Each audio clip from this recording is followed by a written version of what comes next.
Mr. Speaker, my question this morning is for the Finance Minister. He must be concerned about the revenue his government is losing out on for timber royalties, considering the high cost of lumber.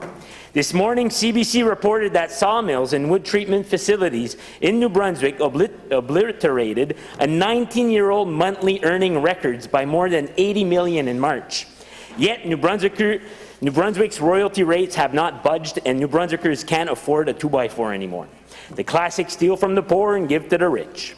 Forestry companies in New Brunswick are still benefiting from the rates that were set after the Alward government's Great Forestry Giveaway of 2014 that committed government to provide certainty of competitive wood costs and to help reduce the cost of Irving's forestry operations. Does the Minister of Finance think we are receiving fair value for our timber resources? The Minister of Natural Resources and Energy Development. Mr. Speaker, I want to thank you very much for the question from the member opposite. And when you sift through the meaningless political rhetoric that he threw around, let's talk about the real issue.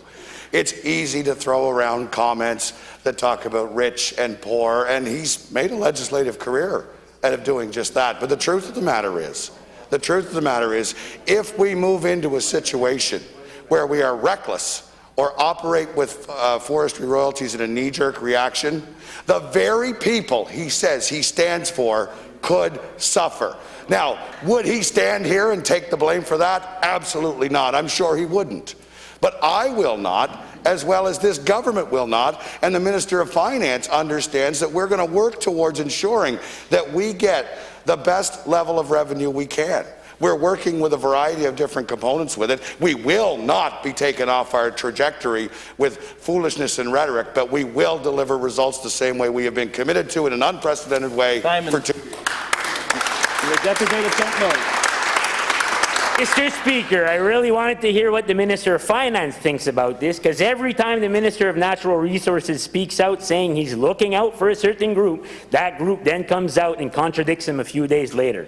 Just this morning, Linda Bell of the Carleton Victoria Wood Producers Association called the royalty situation very frustrating and absolutely ridiculous, and said that the government's royalty policy encourages a depressed marketplace.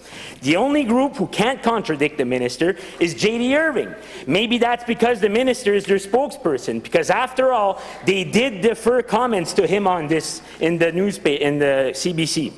Many of the other issues discussed in question period, such as shortage of nurses due to low wages, could be financed if the finance minister adequately tackled the royalty revenue issue. Will the Minister of Finance raise timber royalty rates so that New Brunswickers also benefit from the profits that the big mills are receiving from this lumber boom? And if not, who is he protecting? Minister of Natural Resources and Energy Development. Mr. Speaker, from the onset, it was clear that that was political theatre on behalf of the member opposite. He read from a paper that he expected the Minister of Finance to answer, but he knew I was going to. Once again, this is ludicrous. And speaking about JDI, I would invite the member opposite to talk about what would have happened in 2015 when the industry was hit with a 20% countervailing duty as it relates to softwood lumber tariffs. And the government held firm on stumpage prices at that point. In 2018, with record lumber prices, the industry put an enormous amount of pressure to lower stumpage rates, but we held firm. Tell the whole story. Tell the story about a government that is working hard to ensure that we bring order to a system. At that point, then we'll have the conversation. But it's very easy to disregard comments that are irresponsible and totally political. Prime Minister.